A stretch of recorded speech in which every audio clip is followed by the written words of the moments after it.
Hello, this is Heather from The Reading Mama, and today I have my mid-month wrap-up for the month of June. I believe it's June.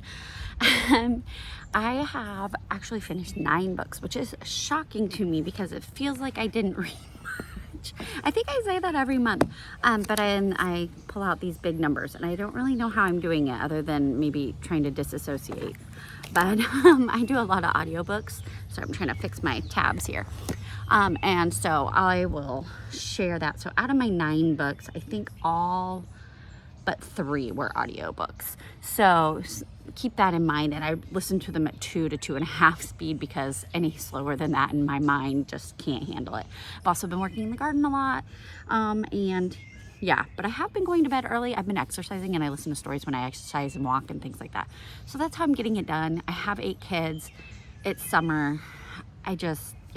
And I enjoy books. So let's dive in. So I started the month with 2 really great audiobooks by Karen Barritt. I'm looking at my list here. And the first was The Road to Paradise. And the second was Where the Fire Falls. And now these are Christian writing, and they are historical fiction, part of the National Park series. So I was looking for something part of Hike-a-thon, and I found this at the last minute, so I tagged it on.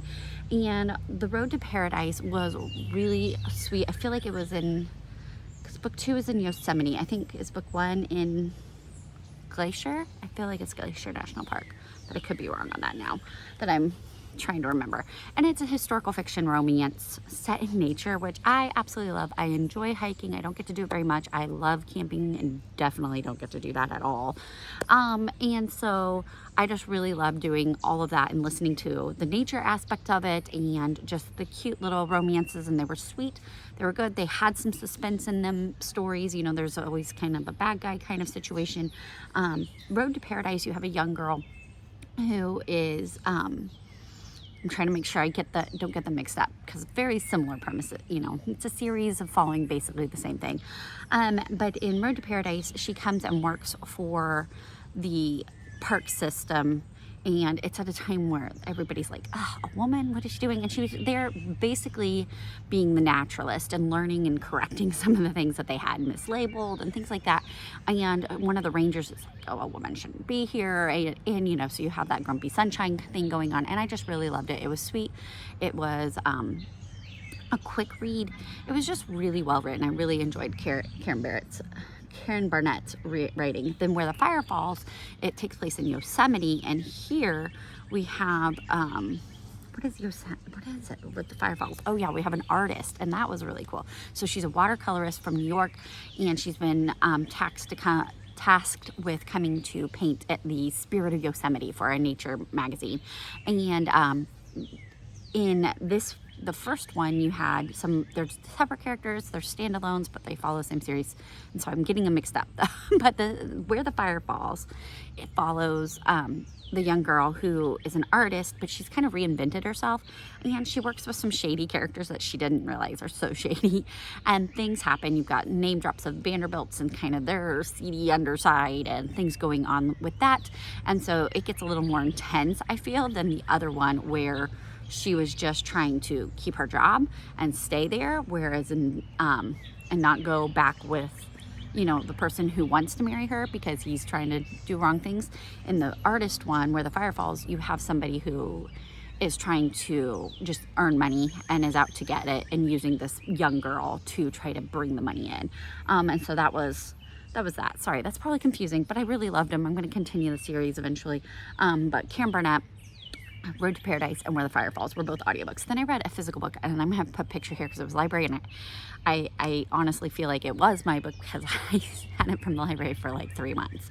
That's what happens when you don't have fines. But it's On the Cliffs of Foxglove Manor, which is a Jamie Jo Wright book, which I almost DNF'd it, but I trusted the author because here's the thing: she writes really creepy fiction, and there is a spider on my phone. Anyways, but it was very much the ghost story vibes, and I don't do ghost story. I don't like horror. I don't Ghosts are like really where I draw the line, and it was getting really into that because you have a dual timeline at a manor, and there's a ghost who haunts the manor, and there's some kind of secret conspiracy going on. In the old time, you have the person right in the heart of the conspiracy.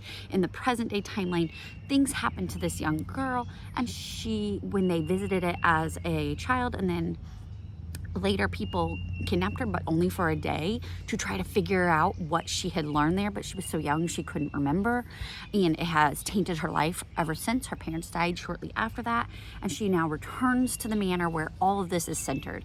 And in both timelines, you have a lot of the kind of, it really emphasizes the haunting part a lot, and I was like, I don't like this, but I trusted Jamie Jo Wright, and I'm so glad I did, because I really enjoyed the story as it went on.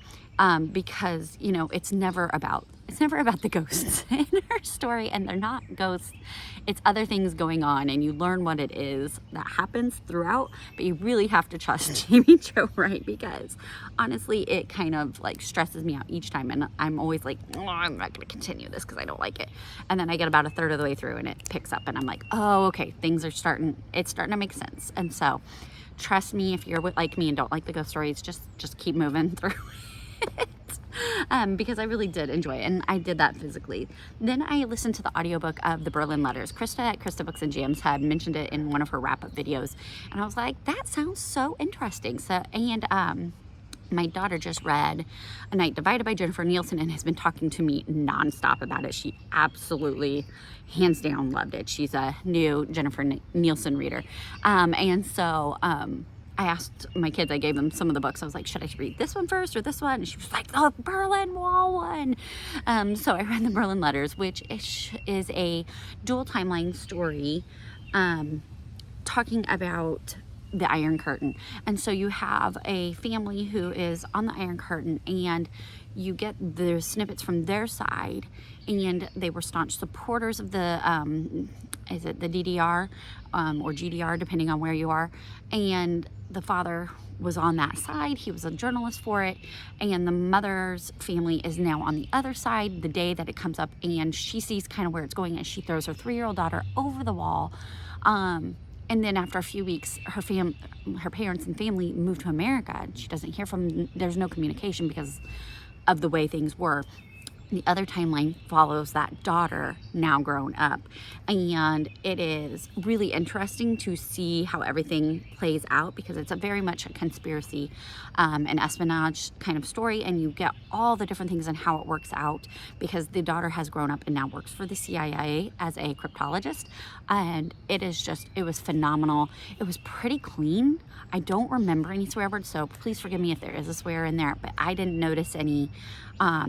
There was kissing at the very end, but nothing. It was very mild, so it was phenomenal. I really loved it. Then I read A Light Princess, but I did the audio version because I just needed something quick to listen to one day, and so I did The Light Princess by George MacDonald, which is a reread, which is a cute little fantasy, not as creepy as The Golden Key. So in The Light Princess, basically, you have like Sleeping Beauty, where there's a king and a queen, and they have a daughter, and she is cursed at her christening. Well, she is cursed by her aunt, who is a evil princess, to basically not have any gravity. And what that means is she starts floating, and the whole time the family they talk about kind of the hijinks she causes because of it, and how she not only doesn't have gravity physically, but she doesn't have any gravity of person. And the mother says something about, maybe love will be what gives her that gravity. And of course, a prince enters in, and in a unique way, he brings her about to gravity. It's a very cute short novella. I really, really enjoyed that. Then I did an audiobook, which I had heard from Chantel Reads All Day, called Vacation Friends by Christy Barritt, and that is a Christian suspense thriller. It's light on the Christian side, very, very, very, very light, like a mention, okay? And that the character has decided that she no longer wants to be sexually active because she's become a Christian, and she knows she needs to wait till marriage. And so you do have some of those references of that because she's choosing that path, which I appreciate. I love seeing that conversion process. But the whole story follows a young woman who has come to Hawaii with her fiance on a business retreat street, and then somebody dies instantly at the beginning of the story, and then that just perpetuates the rest of the story, because she was supposed to be meeting someone on the beach. She didn't know if it was it the guy that was murdered, was it somebody else? And so there are a couple of different timelines going on, and you have a lot of,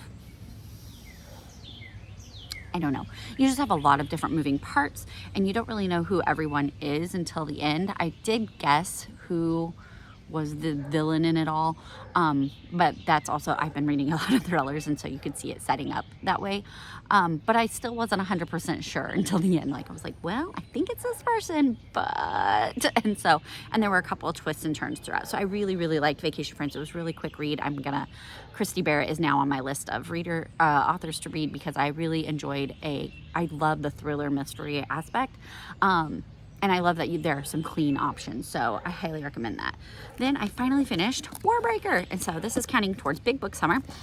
I actually started this like in January, I don't remember. Whenever I finished Mistborn and could finally handle the devastation of the Hero of the Ages, I picked up Warbreaker, and I have been reading it really slowly, because when I have Brandon Sanderson books, there's so much world building and so much going on, and you flip so many characters throughout and points of view, that if I get interrupted a lot, like I do when my kids are around, then I can't truly invest in this. And so I'm gonna say I was like the stereotypical person, and I was like about this far through the book, and then I read the rest in like 2 days, because I had the time, so I sat down and read it, and I loved every second of it. I really, really have loved this book, but it's going to be difficult to explain, so let me try my very best. So you are following multiple people, but basically you have these two kingdoms. You have Idris and Hallandren. And Idris, they are very humble, very austere. That's the name of their god. They eschew color or ostentation, whereas in Hallandren, they're all about ostentation, colors, and being bold and big. And what happens is that in Idris, it's the actual ruling family. But in Hallandren, they are the ones who have taken control with their gods. These are the returned, which are people who have died and come back to life in these godlike bodies. And they now rule. They don't have any special powers, possibly prophetic dreams. And then they have the magic, which everybody in all the kingdoms has. And that's breath. Everybody is born with one breath. And you can give your breath to other people, and the more breaths you have, the more heightened your senses are. And so they have like different heightening levels. So like, I don't know, as always, he has a lovely grid here in the back of how it works, but there's like your senses, your sight, it's heightened. So like aura recognition, then perfect pitch, then perfect color recognition, perfect life sense, agelessness, and on and on and on, to all the different things. And basically the daughter of the kingdom of Idris is sent to marry this god king, and the wrong daughter is sent because the father decides to send the youngest instead of the oldest. The oldest then sneaks into Hallandren because she feels useless. Like, that was my only job and my father stole it from me. And so she goes to rescue her sister, incites a rebellion along the way, and then has some major twist of fate. And I really liked watching Vivenna's story, the oldest there. But I love Siri's story. He writes female characters that are just, I'm never prepared for. Like, I'm never prepared for the sweet romances that he has within these books. And so I really have loved this whole story, but there's so much more going into it, but I'm not going to dive in. And then I listened to State of Lies by Siri Mitchell, which is another thriller mystery. And this one, you have it does have a open door scene at the beginning. It's not graphic, but and it's between a married couple, but it was a little bit more than I was willing to. I stuck with it because it really didn't repeat the whole rest of the time. But there is a married couple, and they are living in DC, and her father is about to become the Secretary of Defense, and let's just say it gets into some conspiracy, murder, espionage, and all kinds of things surrounding the Iraqi war, and I can't think of what the other one is called. the Slovenia area, that war, Bosnia. And so it goes into all kinds of things with that and some just deep secrets in military and government places. So it was really good. It was very fast paced. I finished it in one day because I spent 4 hours in the garden listening to that. So I highly recommend it. And then, and I didn't bring it out here. I did finish another physical book, and that was Emma M. Lyon, and I'll post a picture here, volume 1. I honestly did not believe, it's a very short first book, and I didn't see the hype, and about halfway through I was like, I don't know if I'm gonna continue the series. I don't see, it's nice, but I don't see the hype. And I'll be honest, I still don't see the hype at the end of book 1, but it was good, it was cute, it was clean, it was fun. I am a series binger where if I start a series, I want to finish it, and I don't feel the pull to do that with this one. I'm okay with waiting to get book 2 when I have a little extra money and then read it. Because it wasn't that gripping, but it was fun and it was sweet. I hear that the other books, you know, it ramps up, and I can see how it would do that. And you follow a young girl, it's her journal. She has a horrible family, and she's back in London where she's supposed to be, and realizes she has no money and no prospects, if we want to say Jane Austen there. But and she just has a really sweet Pollyanna-esque attitude about things, but she has a very quick, sarcastic way of speaking. So I think that's what people love the most about it, because it's fun, little banter and little things. And I read my husband a couple of the quotes because they were just funny. But it wasn't, but that's what I've read so far this month. So 9 books. We'll see how the rest of the month goes. Thanks for watching. Have a blessed day.